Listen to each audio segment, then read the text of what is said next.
Hello बच्चों, कैसे हैं आप सभी का स्वागत है आज के इस धमाकेदार वीडियो के अंदर। और आप अगर वनडे एग्ज़ाम दे रहे हैं और वनडे एग्ज़ाम में जीएस का सेक्शन अगर आता है तो आपके लिए ये वीडियो बहुत ही इंपॉर्टेंट होने वाला है, क्योंकि आज से जीएस के सीरीज़ में इतिहास को हम देखने जा रहे हैं और इतिहास को पूरा बेसिक से स्टार्ट करेंगे, प्राचीन भारत के इतिहास से स्टार्ट करेंगे और एक एक चीज़ को कवर करते हुए चलेंगे, ताकि आपके किसी भी वनडे एग्ज़ाम के लिए जो भी क्वेश्चन इतिहास से बनता होगा वो आपका बाहर नहीं जाएगा इस पूरे के पूरे सेशन से। ठीक है ना। तो हमने जो है इस प्राचीन भारत के इतिहास में जो पहला सेशन लिया है, पूरा का पूरा प्राचीन भारत बेसिक से पढ़ाने वाले हैं, स्टार्टिंग से पढ़ाने वाले हैं। प्राचीन भारत खत्म करेंगे, मध्यकालीन भारत खत्म करेंगे, आधुनिक भारत खत्म करेंगे, ज्योग्राफी खत्म करेंगे, मतलब सारा का सारा जीएस का जो सेक्शन होगा उसको हम आराम से छोटे से वीडियो में एक पूरा का पूरा कंप्लीट सेशन देखने वाले हैं। ठीक है।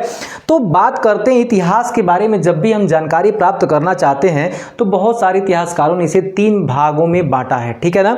सबसे पहले भाग की अगर बात करें तो उसे कहा जाता है प्राग ऐतिहासिक। क्या कहते हैं बच्चों? तो प्राग ऐतिहासिक कहते हैं। ठीक है। अगले वाले पार्ट का नाम है आद्य ऐतिहासिक। ठीक है बच्चों, आद्य ऐतिहासिक मतलब क्या हो गया? रुकिए, मैं आपको सबका मतलब बताते चलूंगा। ठीक है ना। आद्य ऐतिहासिक, ठीक है ना, आद्य ऐतिहासिक। और अगला है ऐतिहासिक। ठीक है बाबू, क्या है? ऐतिहासिक। ठीक है ना, ऐतिहासिक। सबसे पहले ये प्राग ऐतिहासिक क्या है, आद्य ऐतिहासिक क्या है, क्यों इतिहासकारों ने इसे जो है 3 भागों में बांट दिया? तो सबसे पहले जानने की बात यह है कि प्राग ऐतिहासिक के अंदर कोई भी लिखित स्रोत हमें प्राप्त नहीं हुआ है, और जिस काल में हमें लिखित स्रोत प्राप्त नहीं हुए हैं हम कहते हैं वो काल क्या कहलाएगा? प्राग ऐतिहासिक कहलाएगा।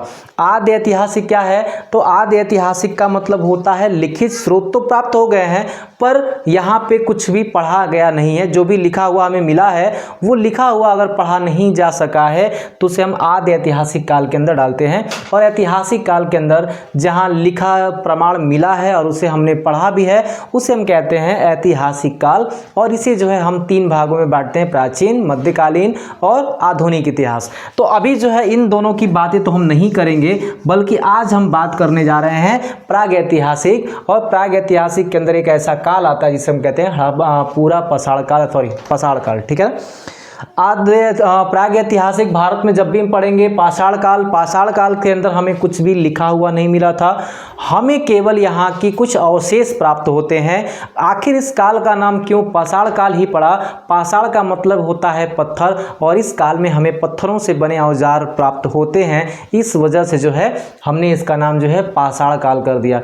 इस पाषाण काल को भी 3 भागों में बांट करके पढ़ेंगे, जिसमें पहला होगा पूरा पाषाण काल, दूसरा होगा मध्य पाषाण काल, तीसरा होगा आपका नव पाषाण काल।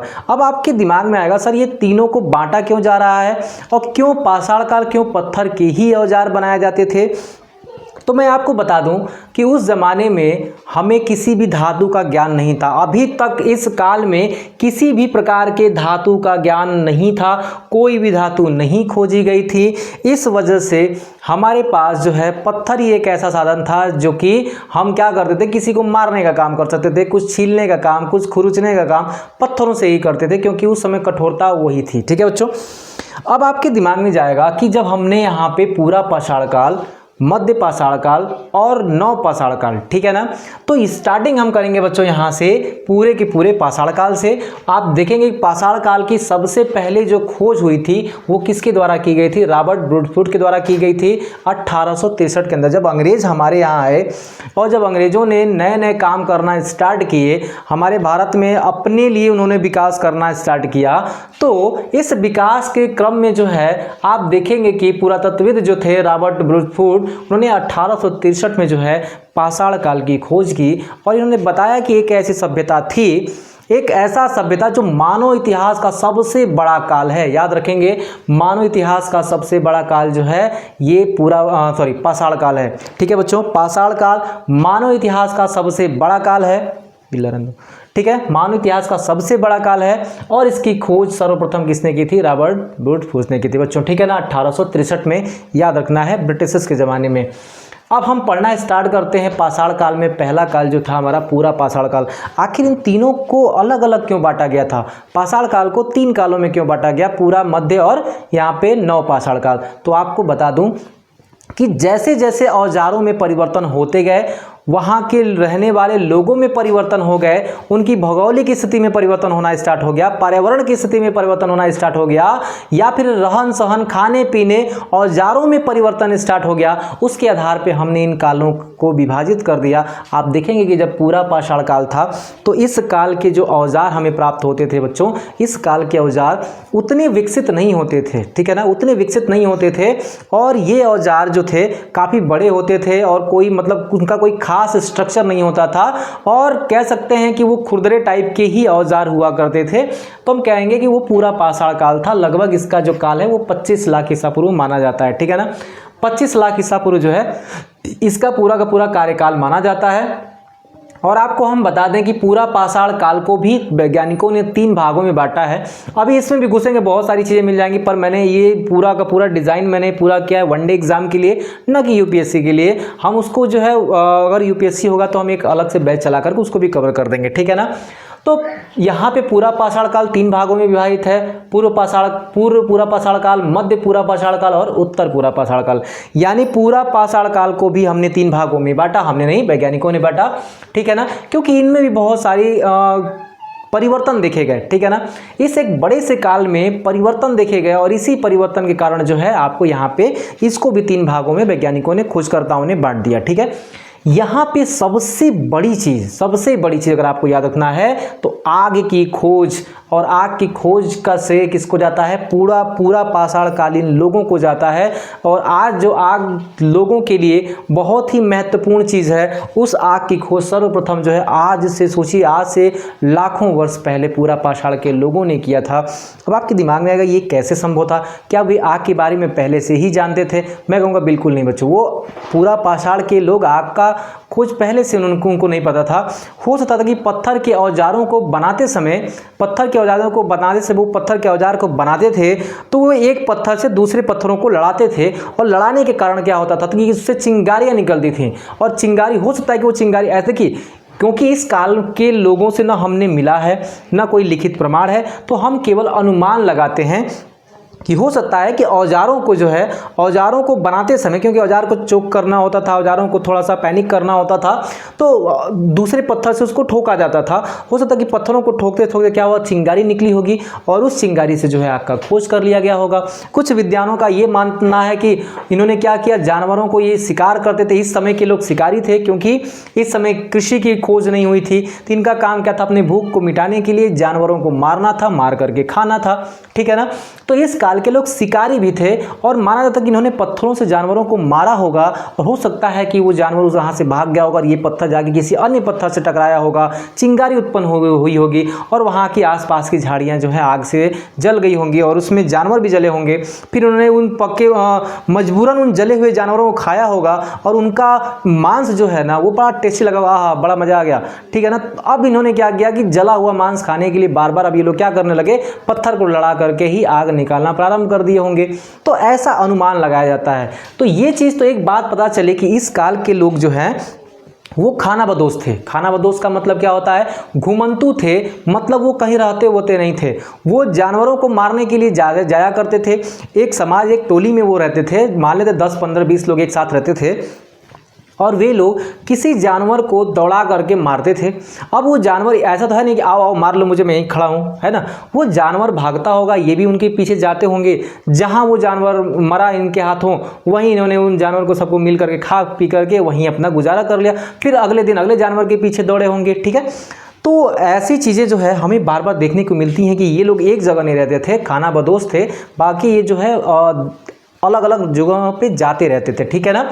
तो आप याद रखेंगे कि शिकारी थे इस समय के लोग, और धीरे धीरे इसी काल में शिकारी से धीरे धीरे संग्राहक भी होते गए। मतलब उन्होंने ये सोचा कि देखो अभी जानवर मार के खा जाते हैं, क्यों ना 2-3 जानवर एक ही बार मार लें, ठीक है ना, 2-3 जानवर एक ही बार मार लें। आज एक को खाएंगे, कल के लिए फिर 2-3 को रख देंगे, कल खा लेंगे, हो सकता है, मतलब स्टोर करना स्टार्ट कर दिया। तो आप देखेंगे इस काल में कोई स्थायी निवास नहीं था, ज़्यादातर लोग जो है यहाँ पे कह सकते हैं नदियों के किनारे ही रहते थे ताकि पानी होने का स्रोत अच्छे से इनको पीने को मिल जाए। पानी बहुत ही इंपॉर्टेंट चीज़ भी होता है। और अगर आप देखेंगे कि पाषाण कालीन जो कि पूरी सभ्यता थी, या फिर कह सकते हैं इस कालीन के जो लोग हैं या इस काल के जो औजार हैं हमें ज़्यादा से ज़्यादा भारत में दक्षिण भारत से प्राप्त होते हैं, ठीक है ना। अगर आप देखने का प्रयास करेंगे तो इस काल की जो वस्तुएं हैं सिंधु नदी और उसके आसपास जो उसकी सहायक नदियां हैं उनके आसपास भी जो है हमें पूरा पाषाण कालीन हमें औजार देखने को मिले हैं। उसके साथ साथ गुजरात है, मध्य प्रदेश है, महाराष्ट्र है, दक्षिण भारत है। मध्य प्रदेश में आपको याद होगा भीमबेटका की गुफाएं, भीमबेटका की गुफाओं से जो है पूरा पाषाण कालीन औजार हमें प्राप्त होते हैं। इस चीज़ को याद रखेंगे, ठीक है ना। और यहाँ देखेंगे महाराष्ट्र है, महाराष्ट्र पर दक्षिण भारत, ठीक है ना। दक्षिण भारत में आप देखेंगे कि बहुत सारे मद्रास, पलवरम, सबसे पहले पलवरम से ही हमें जो है पलवरम सबसे पहले पूरा पाषाण कालीन हमें जो औजार प्राप्त हुए थे पलवरम से प्राप्त हुए थे जो कि मद्रास में है, दक्षिण भारत में, ठीक ना। और बहुत सारे पाषाण कालीन जो औजार हैं बहुत ज़्यादा मात्रा में दक्षिण भारत में पाए गए हैं। और ये कहना बहुत ज़्यादा गलत नहीं होगा कि उत्तर भारत में वो जो बहुत उसकी मात्रा बहुत कम है, औजारों की प्राप्ति की मात्रा कम है। इसका कारण ये है कि हमारे यहाँ का क्लाइमेट, ठीक है ना, हमारे यहाँ का शुष्क क्लाइमेट है, नदियाँ बहती हैं। ऐसा माना जाता है कि पत्थरों का जो है अपर्दन हुआ होगा और वो अपर्दन के कारण पत्थर इधर उधर हो गए होंगे। तो इस कारण से जो है गंगा के मैदानों में बहुत कम पाए जाते हैं, ऐसा नहीं पाए जाते हैं, बहुत कम मात्रा में पाए जाते हैं जितनी कि दक्षिण भारत में पाए जाते हैं, ठीक है ना। आगे चलेंगे। मैंने बताया कि आग की खोज जो है महत्वपूर्ण घटना है, आग का खोज यहाँ पे याद रखना है। अब आप देखेंगे कि उत्तर पूरा पाषाण काल में ही आधुनिक मानव का जो है अस्तित्व में आया। जो आधुनिक मानव थे होमो सैपियंस जो थे आधुनिक मानव, होमो सैपियंस जो आधुनिक मानव थे, आपको पता होगा होमो इरेक्टस होते हैं, होमो हैबिलस थे, ऑस्ट्रोपेथिकस थे, ठीक है ना। और इनके बाद जो है कौन आया तो होमो सैपियंस आया, ठीक है ना। सबसे पहला ऑस्ट्रोपेथिकस होता है, फिर होमो इरेक्टस था, होमो हैबिलस था, होमो हैबिलस के बाद जो है होमो सैपियंस आते हैं। तो यहाँ पे आप देखेंगे होमो सैपियंस जो कि आधुनिक मानव था बच्चों, ठीक है ना। इसको आधुनिक मानव कहते थे, सीधा होके खड़ा होके चलने लगा था, अच्छे से रहने लगा था, ठीक है ना। तो कहते सभ्य मानव के रूप में ये जनरेट हुए थे। और ये आता है उत्तर पूरा पाषाण काल में। जब भी क्वेश्चन पूछे होमो सैपियंस जो कि मानव का वैज्ञानिक नाम भी है, होमो सैपियंस किस काल में, पूरा पाषाण काल के अंतिम अवस्था में, अंतिम अवस्था क्या लगभग 10,000 साल ईसा पूर्व, क्योंकि आप देखेंगे 10,000 ईसा साल 25 लाख से लेकर के 10,000 ईसा पूर्व तक, 10,000 ईसा पूर्व तक जो है आपका पूरा पाषाण काल ही था, जिसमें कि उत्तर पूरा पाषाण काल 4,000 से लेकर के 40,000 से लेकर 10,000 तक, मध्य पूरा पाषाण काल जो है वो 1 लाख से 40,000 तक, और आपका पूरा पाषाण काल 25 लाख से 1 लाख तक था, ठीक है बच्चों। अब आगे की बात करेंगे तो यहाँ पे लगभग हमने पूरा पाषाण काल के बारे में अच्छे से पढ़ लिया है। आगे चलते हैं मध्य पाषाण काल के बारे में। लगभग बहुत सारी किताबें जो है इस चीज़ को अलग अलग, बहुत सारे वैज्ञानिक जो हैं, बहुत सारे खोजकर्ता इस काल को अलग अलग मानते हैं, लेकिन जो हम एनसीईआरटी का डेटा लेके चल रहे हैं वो कहता है कि 10,000 ईसा पूर्व से लेकर के 8,000 ईसा पूर्व तक जो है वो मध्य पाषाण काल जो है, इस मध्य पाषाण काल। अब आपके दिमाग में अगर सर पूरा पाषाण के बाद सीधे मध्य पाषाण काल आ गया, इसका मतलब क्या है? क्योंकि अब इनके रहन सहन में कुछ परिवर्तन आता है, इनके औजारों में कुछ परिवर्तन आता है। पहले की तुलना में औजार थोड़ा सा छोटे होने लगे। अब आप देखेंगे कि जिस समय पूरा पाषाण काल युग स्टार्ट हुआ था, पूरा पाषाण काल के आसपास, उस समय बर्फ से जमी हुई पूरी धरती थी हमारी, और धीरे धीरे बर्फ पिघली। और एक बात आप देखेंगे कि हिम युग, इसको क्या कहते हैं, हिम युग था इस समय। और लगभग उत्तर पूरा पाषाण के अंतिम दौर में हिम युग की समाप्ति होती है। याद रखिएगा, हिम युग की समाप्ति होती है, मतलब बर्फ पिघलते हैं, समुद्र का लेवल बढ़ता है। और आप देखेंगे कि फिर जो है रहन सहन बदलेगा इनका, क्योंकि इन्वायरमेंटल चेंजिंग हो रहा है, यहाँ पे प्राकृतिक परिवर्तन हो रहा है। और जब प्राकृतिक परिवर्तन होता है तो जाहिर सी बात है कि बहुत सारी सभ्यताओं में परिवर्तन होता है, औजारों में परिवर्तन होगा, रहन सहन में परिवर्तन होगा, ठीक है। उसी आधार पे जो है हमने कह दिया मध्य पाषाण काल, ठीक है ना बच्चों। मध्य पाषाण काल 10,000 ईसा पूर्व से लेकर के 8,000 ईसा पूर्व, बहुत सारी किताबें इसको 7,000 से 4,000 भी कहती हैं। तो इन चीज़ों पर ज़्यादा ध्यान नहीं देना है। मेन चीज़ क्या था, इस समय के लोग शिकारी एवं पशुपालन बन गए थे। अभी भी शिकार करना इन्होंने नहीं छोड़ा था, क्योंकि अभी खेती की स्टार्टिंग ही नहीं हुई थी। आप देखोगे 9 पाषाण काल में कृषि का आविष्कार होता है, बट यहाँ पे भी शिकार अभी जारी रहा और पशुपालन स्टार्ट हो गया। अब मतलब ये पशुओं को पालना स्टार्ट कर देते हैं। अब आप देखेंगे कि सर पशुओं को पालना स्टार्ट कर देते, लेकिन हमने तो पढ़ा है कि नवपाषाण काल में पशुओं को पालना स्टार्ट किए।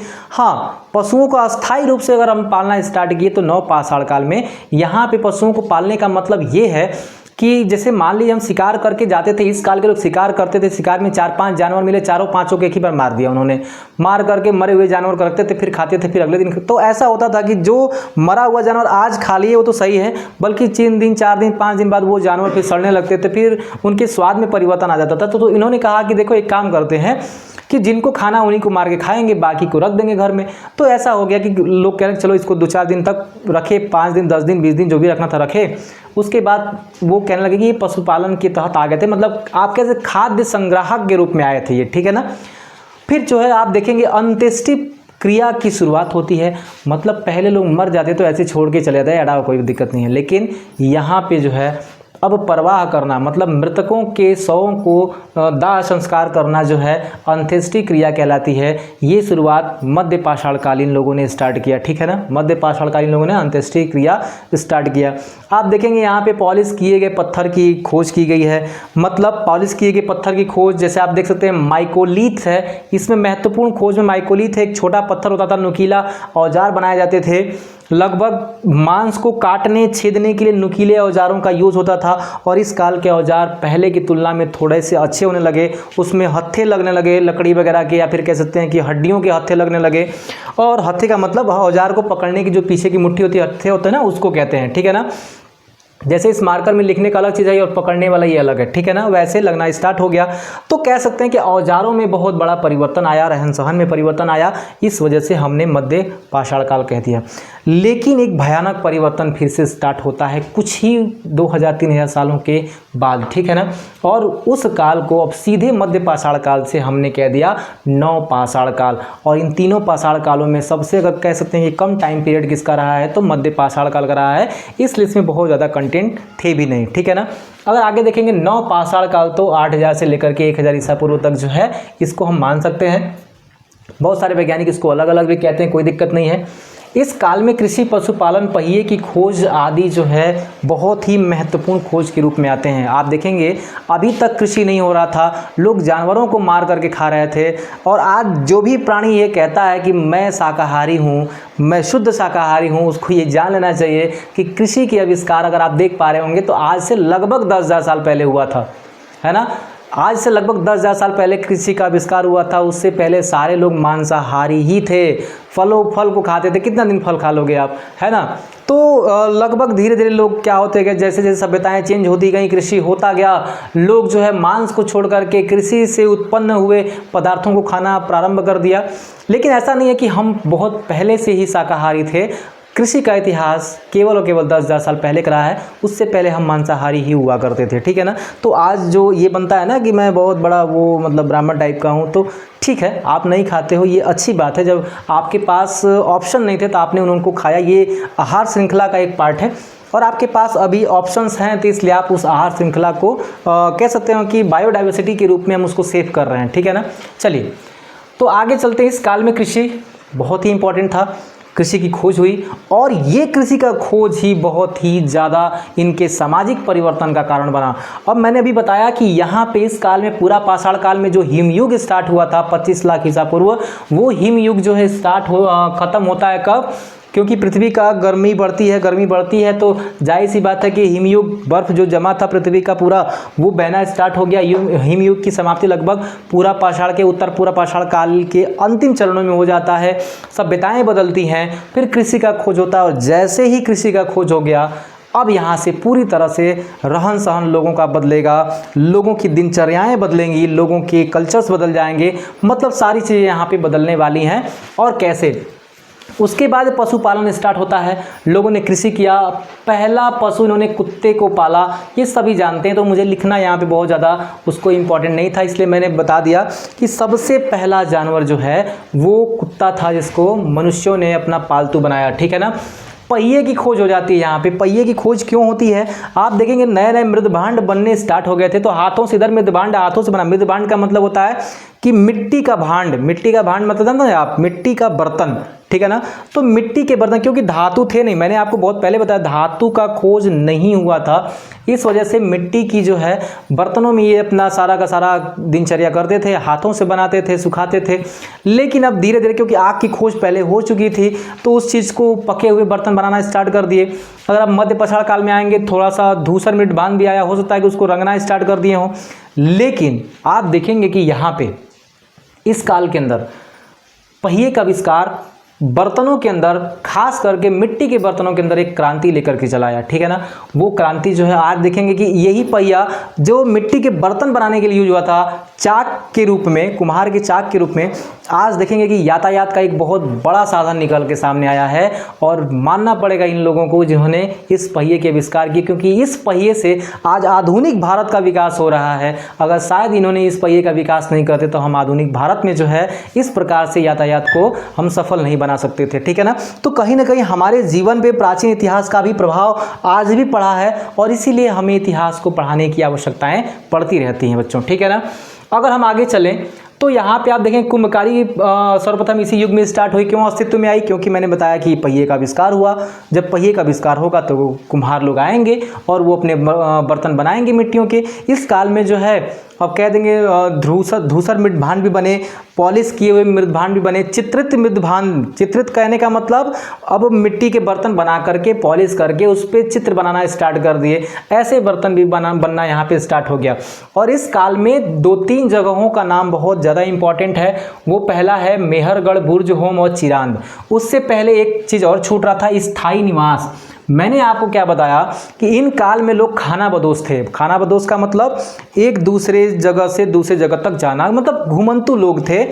वो लोग एक जगह स्थायी रूप से नहीं रहते थे। जब बरसात का दिन आता था तो गुफाओं में जाकर काम चला लेते थे, बाकी इधर उधर घूमते रहते थे। लेकिन जैसे ही कृषि स्टार्ट होती है नवपाषाण काल के अंदर, तो किसी का टाइम पीरियड लगभग 4 से 5 महीने का, एक फसल की लगभग 4-5-6 महीने का जो है टाइम लगता था फसल को तैयार होने में। तब तक ये जो है उस फसल के आसपास रहते थे। और रहने का मतलब है कि अब धीरे धीरे इन्होंने क्या किया, वहाँ पे घर बनाने स्टार्ट कर दिए। और घर बनाने जब स्टार्ट किए तो जाहिर सी बात है इनके जो घर हुआ करते थे वो मिट्टी या सरकंडे के हुआ करते थे और गोलाकार या आयताकार रूप में ये अपने घरों का निर्माण करते थे, ठीक है ना। तो स्थायी निवास इसलिए स्टार्ट हो गया क्योंकि कृषि आ गई, और कृषि आ गई तो जाहिर सी बात है पशुपालन को आना ही था, ठीक है ना। तो पशुपालन, क्योंकि स्थायी निवास से पशुपालन आया, दूध दही घी भी इनको मिलना प्रारंभ हो गया। तो कहीं ना कहीं अब इनके सामाजिक जीवन में परिवर्तन आ रहा है। एक कृषि की वजह से सामाजिक जीवन में जब परिवर्तन आ रहा है तो रहन सहन में भी परिवर्तन आएगा।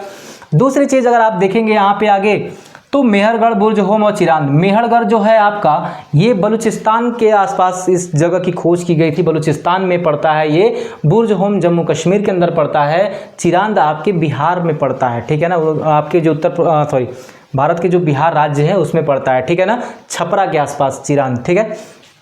अब आप देखेंगे कि बुर्ज होम जो है, बुर्ज होम में लोग, चूँकि जम्मू कश्मीर में ठंड पड़ती थी इसलिए यहाँ की जो प्रथाएं थी, लोग ज़मीन में गड्ढा करके नीचे घर बनाते थे, जिसकी वजह से ठंड बहुत कम लगे। और ठंड कम लगने की वजह से बुर्ज होम के लोग जो हैं वो नीचे सोते थे, गड्ढों में सोते थे, ठीक है ना। तो यहाँ पे गड्ढों में घर बनाए जाते थे, इस चीज़ को याद रखिएगा। यहाँ पे जो है धूसर मृदभांड का प्रयोग होता था। कब्र में शव के साथ उनके पालतू कुत्तों को भी दफना दिया जाता था। और ऐसी प्रथा पूरे भारत में और कहीं नहीं थी, केवल और केवल कहाँ पे थी, बुर्ज होम के अंदर थी। इस बात को भी आपको याद रखना है, ठीक है ना। शव में क्या होता था, कब्र में शव के साथ पालतू कुत्तों को भी वहाँ पे दफना दिया जाता था, ठीक है। मेहरगढ़ में सबसे पहले आपको पता होगा ना, हमने कैसे पता किया कि गेहूं और जौ, ठीक है ना, कैसे पता चला कि कृषि में सबसे पहले क्या उगाया गया था। तो आपको याद है कि गेहूं और जौ, आपने बहुत बार पढ़ा है गेहूं जौ, ठीक है ना। आज आपको पता चलेगा गेहूं जौ और रुई, ये 3 चीज़ जो है सर्वप्रथम जो है कृषि इनकी स्टार्ट हुई थी आपका मेहरगढ़ बलूचिस्तान के अंदर। और ये तीनों की तीनों जो आपको स्थान बता रहा हूँ वो नवपाषाण कालीन स्थान है बच्चों, ठीक है ना। यहाँ पे बस्तियाँ हुआ करती थी। क्यों बस्तियाँ हुआ करती? क्योंकि कृषि का आविष्कार हो चुका था, इसलिए लोग रहना स्टार्ट कर दिए थे। आगे देखेंगे यहाँ पे तो बुर्ज होम और चिरांद के अंदर जो है हड्डियों के औजार बने हुए हमें मिले हैं, ठीक है ना। हड्डियों के औजार जो है हमें कहाँ से मिले हैं? चिरांद और बुर्ज होम से भी प्राप्त हुए। क्योंकि अभी तक हम क्या पढ़ रहे थे, अभी तक हम पत्थरों के औजार पढ़ रहे थे, लेकिन धीरे धीरे औजारों में परिवर्तन आ रहा है। इस काल के जो औजार थे वो बहुत छोटे हो चुके थे और छोटे होने के साथ साथ बहुत ही धारदार थे। पत्थरों के ब्लेड भी बनाए जाते थे। यहाँ पे दोनों तरफ उगने वाला ब्लेड, या फिर कह सकते हैं कि यहाँ पे औजारों में बहुत बड़ा परिवर्तन आया था, ठीक है ना। तो हमने यहाँ पे देखा कि किस प्रकार से इतिहास बदल रहा है। मैंने आपको उस क्रम में, उस फ्लो में मैं आपको लेके चला हूँ, और यहाँ पे पाषाण काल को एक छोटे से समय में, जो आपको वनडे एग्जाम के लिए जानना चाहिए था, मैंने उतना चीज़ आपको बताते चला हूँ। तो आप जो है इस वीडियो को ज़्यादा से ज़्यादा लाइक करिएगा, शेयर करिएगा। अगर आपके कोई भी दोस्त तैयारी कर रहे हैं उन तक ये वीडियो पहुँचाइए। आज के लिए इतना ही। जय हिंद।